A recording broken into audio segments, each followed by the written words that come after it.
Do you need advice for your fantasy football team? How about your DraftKings or FanDuel lineup? GoingFor2.com has you covered. GoingFor2.com has exclusive content from some of the best fantasy writers in the industry, whose credentials include Bleacher Report, Fantasy Pros, and Fantasy Life. From advice columns to player ranks, GoingFor2.com has it all. Sign up for our newsletter to have all of our content sent to your inbox. Start winning today. Visit GoingFor2.com, because no one remembers the extra point.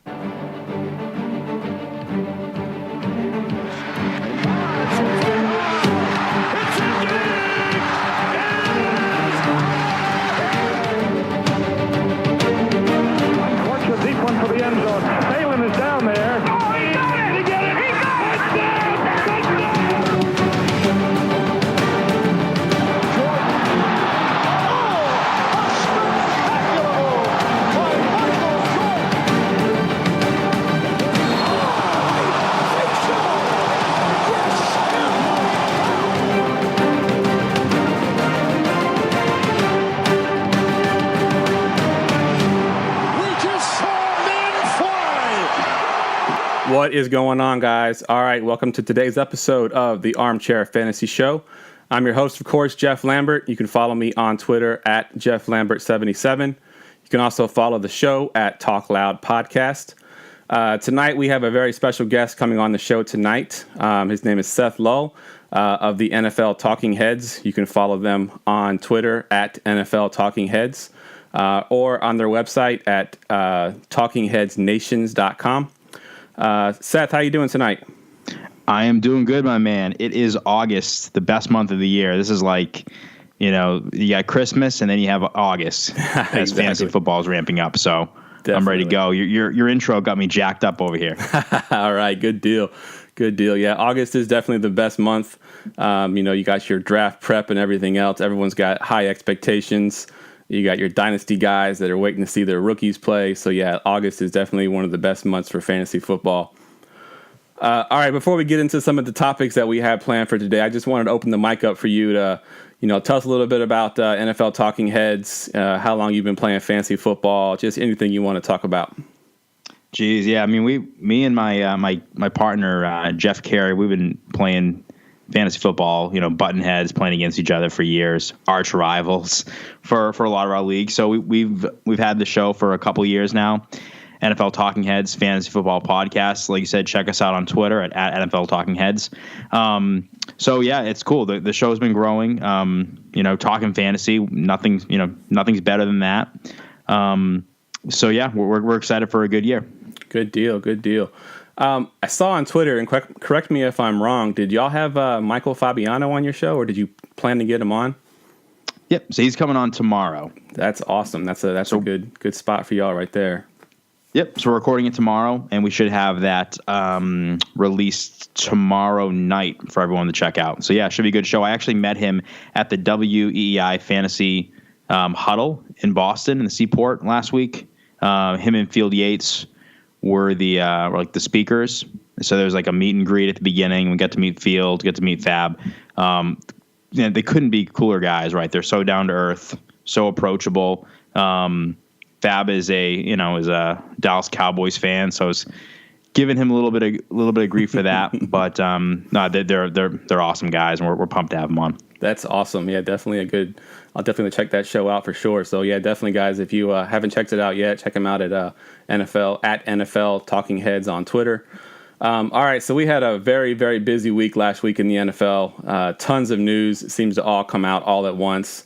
We had trades, we had suspensions, we had a little bit of everything. So let's talk a little bit about the fantasy impact of all these things, and start with the big one here. Consensus top 3 pick Ezekiel Elliott, of course, suspended for 6 games for domestic violence. We won't get into whether or not he deserved it or not. But as far as the fantasy impact, assuming that it stays at 6 games, where do you see him being ranked at, like as far as being drafted? In what round are we looking at taking him? I think it's looking so. Assuming that it holds up and in 6 games, it's looking like he's going to probably go in the second round. I think his ADP got bumped down to like the second round. That's too high for me. I think I'd be looking at taking him in the 3rd or 4th round. I mean, if he falls to the 4th round, I'll be pumped. 3rd round, I think this is still really good value because again, this is somebody that you can take a running back a stud when he comes back from suspension that can help you for the home stretch and when you get into the playoffs. So if you can just hover around 500 or somehow have a winning record through those first 6 weeks, you're golden. But if he goes in the second round, that's tough because there's just too many good players, especially in the beginning of the second round when you consider the Melvin Gordons, the Jordan Howards, the J.H.I.s, the Devontae Freemans, a few of them are the DeMarco Murrays. There's a lot of good running back ones that are going to be there. It would be hard for me to justify taking Ezekiel Elliott over them if he's going to miss 6 games. But certainly I'd rather have him over that second tier running backs like the Leonard Fournettes, Christian McCaffreys, Ty Montgomerys, those folks. Right, exactly. I think I'm in the same boat as you. I think he does go in the second round, but I think it's a little too rich for my blood. I think if he gets down to the third or fourth round, I'll consider it. The hard thing for me is I'm a waiver wire guy. Like, I love waiver wire. And if I have a guy sitting on my bench that literally is just taking up a spot on my bench that I can't drop and I have to have him for almost the entire half of the season, it's tough for me to do that being a fantasy football player. But I do get the value of it because if you can somehow tread water until you make it into the playoffs and then having him for the playoffs, coupled with whoever else you drafted, it could be an amazing, lift to your team. But I think second round might be a little too steep for me. There was one good point that I just wanted to point out. A lot of people on Twitter are arguing, you're not going to have him for 7 games, 6 games of suspension and then 1 game for the bye. And that, you can't rank him as high as normal. But you have to consider the replacement you're going to have when you consider his projections, because you're not going to have just an empty hole in your roster. You're going to have, maybe it be a Terrence West, or if you get lucky and get someone like Isaiah Crowell, someone that you can also, draft in that 3rd round or 4th round that is going to basically supplant his points for those 7 games. So you got to take that into account when you do his projections. But I think I'm with you as far as I don't think I'm going to be drafting him in the 2nd round. If he gets to the 3rd or 4th, then it's definitely something I'm looking at doing. 3rd, absolutely, because the talent. I mean, I think there's always an element of risk, and it doesn't go. If you take Ezekiel Elliott in the 3rd, you're still assuming a little bit of a risk, but the talent gap is so wide between him and somebody like a Leonard Fournette, who's a rookie playing for Jacksonville. Even Marshawn Lynch, some of those other players, and even Lamar Miller. Lamar Miller is one player that I would have a hard time. He's going at the beginning of the 3rd round, end of the 2nd, right around that 2 or 3 turn. So I would have a hard time passing on Lamar Miller for Elliott. But again, it'd be tough because Elliott is a stud, and he would be a top 3 pick this year, or at least a top 4 pick in pretty much any draft. And depending on the league you're in, I'm usually confident that I can at least stay competitive. Like you said, draft a running back that can get me through the first. Darren McFadden is a great example. You get him in the 6th or 7th round, right? Exactly. He can get you through those first 6 weeks, and then you get Elliott back. And especially if you have a winning record or if you're in good shape at that point, you get Elliott back, and it's bad news for everyone else in your league. Exactly. I think I read a stat somewhere that people that took a chance on Tom Brady last year, I know it's apples to oranges because it's quarterback, running back, but I think he ended up being like the highest owned, quarterback on championship rosters last year as a quarterback. So, he missed 4 games last year, and it was, it didn't really affect him too much. And teams that drafted him took him later and obviously, kind of benefited from that. So take it with a grain of salt. But yeah, I think 2nd round's a little too rich for my blood. And it also depends on your league too. So if you're in a league where like 6 teams make the playoffs, then I would consider taking him maybe middle of the 2nd round because I'm pretty confident I'm going to get in the playoffs. When you get in the playoffs, you're getting Elliott in the 2nd, really good value. If 4 teams make the playoffs, I'd be looking at the 3rd. If you're in a league like a really competitive league, like an NFFC league, where a lot of their leagues, only the top 2 teams advance. Right. Then that's really tough, right? Even 3rd, 4th round, because you just have to win games and you don't want to dig yourself out of a hole. So I think a lot of it depends on the league that you're in, how many teams make the playoffs, because that'll tell you like how much time you can buy over the first few weeks and just kind of hang around until he comes back. Definitely. All right, so also last week, the Buffalo Bills were a pretty busy team making a bunch of trades. We don't normally see trades this late into the offseason, but the Bills sort of bucked that trend. They shipped Sammy Watkins out to the LA Rams. What do you think this does for Sammy Watkins' value? You think it helps it, hurts it, or you think it stays about the same? I think it hurts his value, which sucks for me and my partner Jeff. We were both off on Sammy Watkins. I mean, I don't know, we aren't big Sammy Watkins fans. So, something like this happens, his stock is going to take a hit. I think his ADP is probably going to drop a couple rounds because of it. And we were already off on him, so now players that we do like are going to be taken in his place. So just one of those unfortunate scenarios. But hey, that's fantasy football. I will say that I wish there was more trades in the NFL because this stuff is awesome, right? Agreed. At this time of year. But I mean, Sammy Watkins, like, listen, when he was in Buffalo doesn't throw a ton. He's always injured, it seems. And he's just extremely inconsistent. So he goes to the Rams. They throw or have just basically about as much trouble throwing as the Bills. Jared Goff in his second year, not a big fan on Jared Goff. And he's got to learn a new offense now. I just think it's somehow he went from a terrible situation to an even more terrible situation. And he's got to, pick up the offense in short order. So I just, I don't like it. I think he's a fourth or fifth round player at best. I probably wouldn't touch him until the fifth, and even then, I'm not excited about it for this year. Yeah, I've never been a big fan of Sammy Watkins just because of his health issues. He just can't stay on the field, and I think, you draft a receiver in that, sort of top tier, top 4 or 5 rounds. You want a guy that's going to be there week in and week out, and he just hasn't proven he can do that.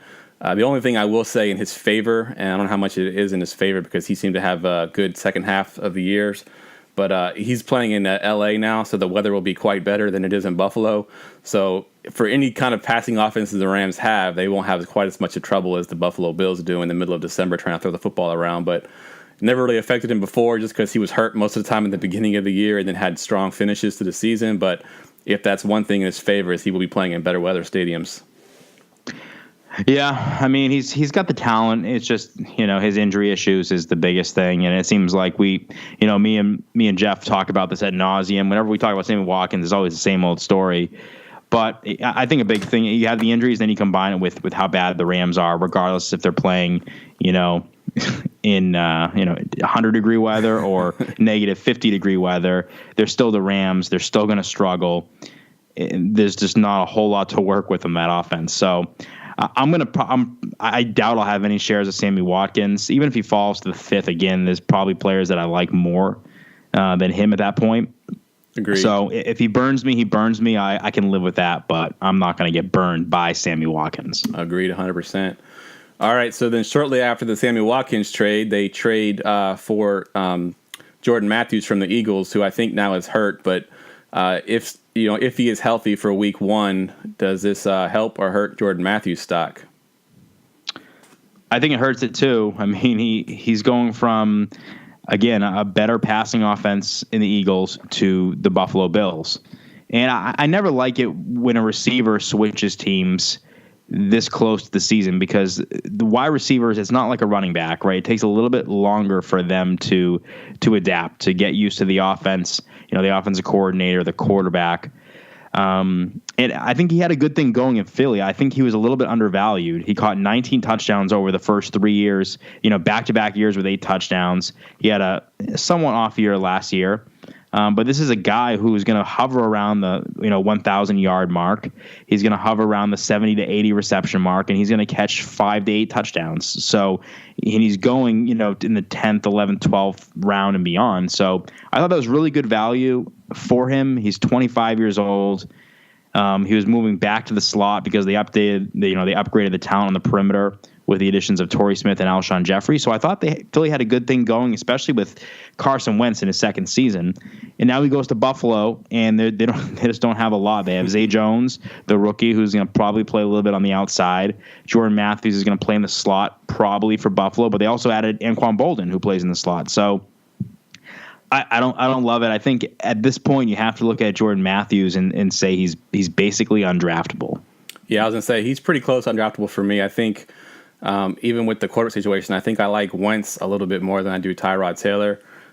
Just because I think Wentz in that offense, they want to throw the ball a little more than the Buffalo Bills do. I think they're more centered towards the run with LaShawn McCoy back there. So I'm with you. I think I'm just not drafting Jordan Matthews until we see something. Maybe we'll see something in Buffalo that we didn't see in Philly, and maybe next year he'll be a mid-level receiver. But for now, I think I'm definitely avoiding him. Like you said, being drafted or being traded so late in the season too, he just got to learn a whole new offense.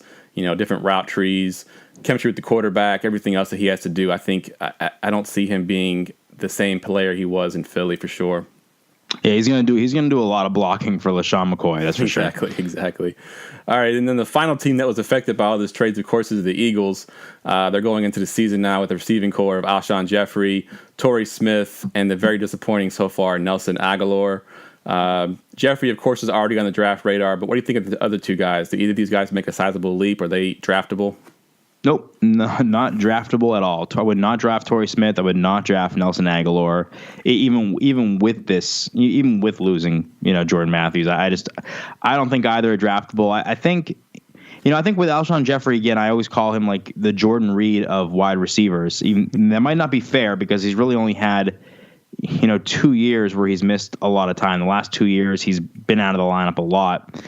He had back-to-back years where he played a full 16-game season between 2013 and 14. In each of those years, he had over 80 catches, over 1,100 receiving yards, and over 7 touchdowns. So this is one of the better red zone targets in the NFL. I think he's probably a top 5 red zone target when healthy. So I think a lot of this is going to come down to Carson Wentz. And I think you're right about like Tyrod Taylor, Carson Wentz. Both are very, very close in terms of a fantasy quarterback. Tyrod Taylor, contributes a lot more rushing yards. So, but for the receivers on their respective teams, I think Carson Wentz is going to do more than Tyrod Taylor to boost the value of the receivers in the Eagles offense. So I think I like Alshon Jeffrey. You're definitely paying a premium for him.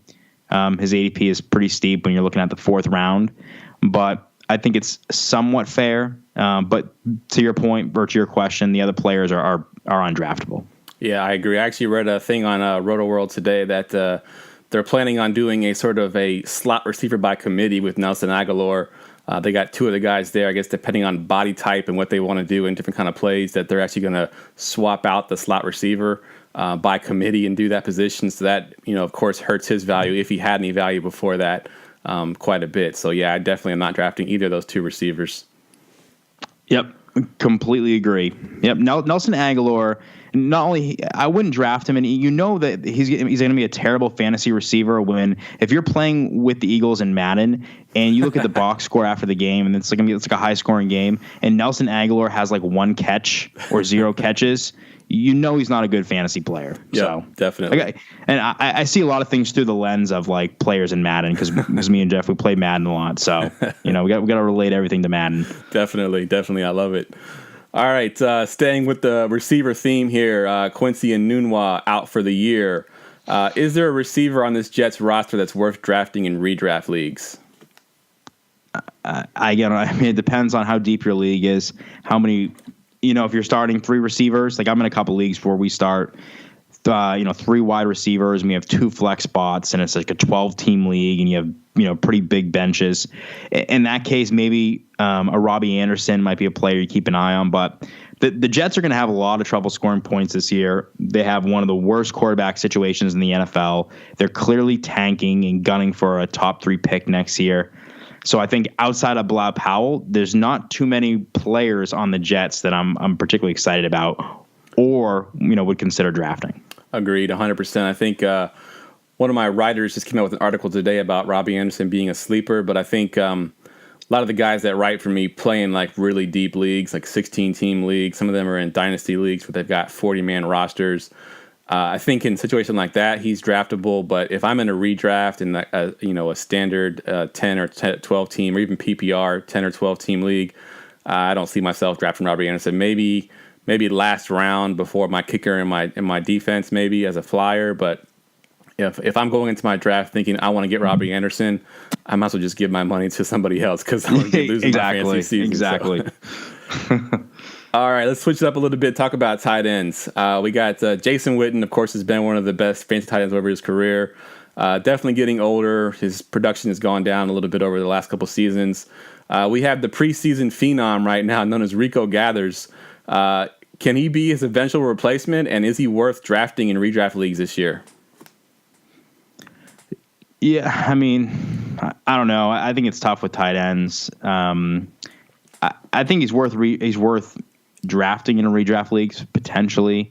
But you can't expect to start him. You ideally you'd want to take him, stash him on your bench, and hope for the best, right? And he'd be an upside play. But you're going to want to have, a tight end in the interim that you can plug into your lineup and start. So, I wouldn't want to have to depend on him. But it's also, I'm personally not going to have him on my team. I think the tight end position is pretty shallow. If you don't have one of the top 5 tight ends, then, I really like the Zach Ertz's of the world. I like, Jason Witten is fine. There's a few others that are okay too, but I'm going to operate in the Delaney Walker, Zach Ertz, even Cameron Brate. I'm going to operate in that area if I don't get Travis Kelce, Greg Olsen, or, the Jimmy Grahams, Jordan Reeds of the world at a good spot, because they're always, I feel like, going to be overdrafted a little bit. So that's just kind of where I stand on tight ends. Yeah, I think I'm with you as well. I think, I'm not a big proponent of having 2 tight ends to begin with. I always feel like you can stream that tight end that 1 week you got to buy. So I definitely wouldn't draft Rico Gathers as my starter. Now, maybe if I had Jason Witten, I might handcuff him just in case Witten, production falls off to the point where they actually replace him midseason with Rico Gathers. But at the same time, I still don't want to have 2 tight ends. I think there'd be in a standard 10 or 12 team league, I think there would be better options on the waiver wire than Rico Gathers. Now, if we're in Dynasty, that's a different story, because I think Dynasty, I think he can eventually be Witten's replacement, and I think going down the road, I think he could be a good tight end. We've seen his athleticism already in the preseason, so if we're talking Dynasty, I think definitely look at Rico Gathers, but if we're thinking redraft, he won't be on my team for sure. Yep, I think that's fair. And if you take away that, and for Witten, if you take away that one game last year where he played against Cleveland and went for 8 and $134 with a touchdown, he had a very, very pedestrian season, definitely. Which is to be expected at this stage in Witten's career. He's usually good for those 1 or 2 really, really good games. Like he had another game I think against Tampa where he had 10 catches, but he's going to put up a lot of duds. So yep, definitely. All right, I got one last question for you, and then we're going to get to some this or that. Jay Cutler in Miami now after Tannehill goes down for the season. I hate to ask this question because I'm not a big Cutler fan, but is he worth a late-round pick for those guys that love to wait on their QB? Is he one of those guys that you're looking at down those late rounds? Yeah, I think he's fine. I mean, the quarterback position is so deep. I mean, there's 15 really good, or not really good, but 15 draftable quarterbacks in a 1 quarterback league. So Jay Cutler would definitely be pushing it. I mean, if you're looking at later, further down that list, I like Andy Dalton considerably more than him. I like Tyrod Taylor more than him. I like Carson Wentz more than him. I like Carson Palmer more than him. Mariota, Rivers, Stafford, the list goes on. So I think maybe if you're in a 2 quarterback league, Jay Cutler becomes a viable option. 1 quarterback league, I think that's definitely a stretch. I agree 100%. Unless you're a Dolphins fan, I don't think you're drafting Jay Cutler in a 1 quarterback league. 2 quarterback league, different story. I think the upside is definitely there for him to have a good season, but I'm not going to bet my fancy season on Jay Cutler for sure. All right, we're going to play a little this or that. I'm going to give you 2 players similarly ranked, and I want you to tell me which one you prefer and why. You ready to do this? Okay. All right, we're going to do this from a PPR scoring. So the first one I got is basically the 2 consensus number 1 overall picks now is either Le'Veon Bell or David Johnson. Which one do you like out of those 2 guys?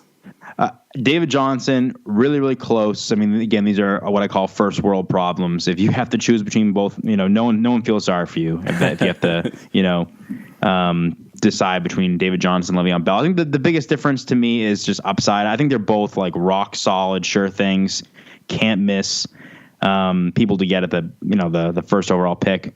But David Johnson just simply has more upside because Arizona, there's just really nothing else there. Larry Fitzgerald, is going to string together solid seasons. He's going to be around 100 catches, but David Johnson is a touchdown machine. He is involved in the passing game just as much as Le'Veon Bell, and he just has a little bit more upside. His ceiling is a little bit higher, so for that reason, it's super close though. I mean, Le'Veon Bell only had 90. He had 90 less points, but he missed some games at the beginning of the season, missed 3 games. So super close. I go David Johnson. Yeah, I'm with you. I'm David Johnson as well. And it's mainly because of touchdown scoring. I think Johnson had 20 touchdowns last year, and Le'Veon Bell only had 7 rushing touchdowns. He's never been a huge volume touchdown. He gets the PPR points, he gets the passing yards, the rushing yards. He does it all for them. But when it comes down to touchdowns, he doesn't quite get as much as David Johnson. I think, like you said, the Cardinals don't really have anything else. So it's David Johnson pretty much getting the ball in every situation. I think he eventually ends up being the number 1 overall pick and also being the number 1 overall player for the fantasy football season this season. But yeah, I'm definitely with you on David Johnson for sure. Yep. All right, the next one I got, we kind of touched a little bit on this earlier in the podcast, but it's Ezekiel Elliott, assuming a 6-game suspension, or Isaiah Crowell. Ezekiel Elliott all day. I'm not high on Isaiah Crowell. A lot of people are. I'm not. And I don't know. He had an okay season last year, but he still plays for Cleveland. They still don't run the ball a ton. They're always going to be coming from behind. And they still have Duke Johnson there to vulture some of those catches away from him. And Ezekiel Elliott's too good. I mean, he's just way, way, way too good when he comes back. And I can wait 6 weeks if the alternative is Isaiah Crowell. Yep, I'm with you there as well. I think I personally am one of those guys that like Isaiah Crowell. But if Ezekiel Elliott is sitting there with Isaiah Crowell, I'm definitely going Ezekiel Elliott. But like I said, I like Isaiah Crowell. I do think he has a good season. But Ezekiel Elliott's upside is just too much for me to pass up on, even with the 6-game suspension for sure. Yep. All right, next one I got here is 2 receivers. One is in a new home, and one is trying to bounce back from an awful season last year. Brandon Cooks, of course, with the Patriots now, and Allen Robinson with the Jags. Who you like? Wow, that's a really tough one. I think I would lean towards. I'd lean towards Allen Robinson, just because. I mean, Allen Robinson is 1 year removed from being an absolute monster.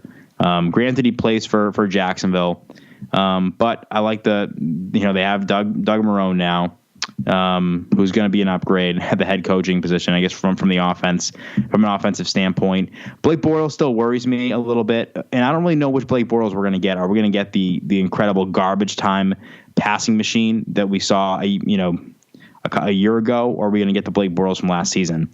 I think Allen Robinson's production is going to be somewhere in between what we got last year and then what we saw in 2015. But I think with Brandon Cooks, and I'm a big New England fan, so I'm hoping he has a really good year. But you still have Edelman, who's going to have between 85 and 100 catches. You still have Gronk, there are going to be some games where Gronk goes off. It's a little bit more game plan specific with Gronk. And then you still have like Chris Hogan. James White, I think, is going to be a PPR monster based on where his ADP is. So I think there's a lot of question marks with Brandon Cooks. I like him. I think if you were to ask me this question for if you're in like a dynasty league, I think Brandon Cooks is the guy for sure. If it's in a redraft league for 1 year, I'd probably have to go Allen Robinson. Yes, I'm with you there as well. I think we're agreeing way too much for this podcast. Yeah, great minds think alike. Exactly.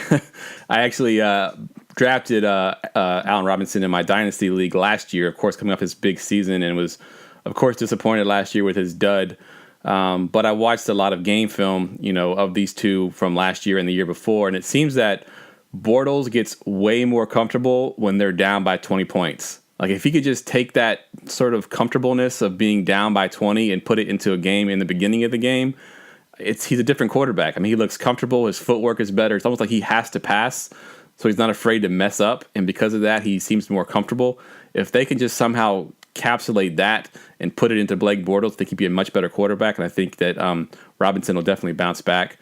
But like you said, the Patriots, they've got too many weapons there. They got Gronk. They got Edelman. They got 9,000 running backs that can touch the ball. You never know who's going to get the ball there in New England. And I think Brandon Cooks as an NFL player for the New England Patriots is going to be amazing. But as a fantasy player, he's not going to be, I don't think, what he was in New Orleans when he was sort of the center of attention. I think Patriots spread around way too much. Cooks could be in the game plan 1 week, and maybe he's the decoy the next week, and they're getting the ball to Edelman or Gronk or whatever the case may be. So yeah, I think there's just too many weapons there in the Patriots to take Cooks over Allen. All right. I'm sorry. Go ahead. No, I agree. All right. The next one I got for you is 2 guys that have been injured quite a bit in the last couple of years. We've got Keenan Allen of the now LA Chargers, and of course Sammy Watkins we talked about earlier. Who do you like out of these two? Keenan Allen and Sammy Watkins. Yes. Which is hands down Keenan Allen. And this is coming from somebody who got burned by Keenan Allen last year. I drafted him in the second round last year in one of my leagues, and obviously he got injured in the first game, out for the entire year. But I'm not too worried. I mean, his upside is way too high. If you're to tell me they're both playing 16 games, him and Sammy Watkins, I'm taking Keenan Allen, without even thinking twice about it. If you're to tell me they're each playing 5 games, I'm taking Keenan Allen. Whatever it is, it's all relative. I'm taking Keenan Allen. I just think he's a better receiver. I like that offense a lot more. I mean, he's the number one receiver on, one of the more underrated offenses in all the NFL. So I love Keenan Allen. If he can play 16 games, this is somebody who I think is a decent bet to get 100 catches. Definitely. I've actually been burned twice by Keenan Allen. I drafted him in a redraft league 2 years ago. Of course, he had I believe it was a kidney issue or something. And then last year, of course, he, went out the first game of the season. I had him on my dynasty team last year. So he burned me 2 years in a row. The thing that gets me with Keenan Allen, everyone is saying he's injury prone. And I mean, I get it. He had an injury last year and he was out for the season. But the year before was a fluke injury. I think it was like a lacerated, kidney or something like that. It wasn't like a football injury. It wasn't something that, it happened during football, but nothing that happens very often. And to call him injury prone because of that is a little bit of a stretch. So I think if he can bounce back from this, from this injury from last year, I think he's definitely the receiver to own here.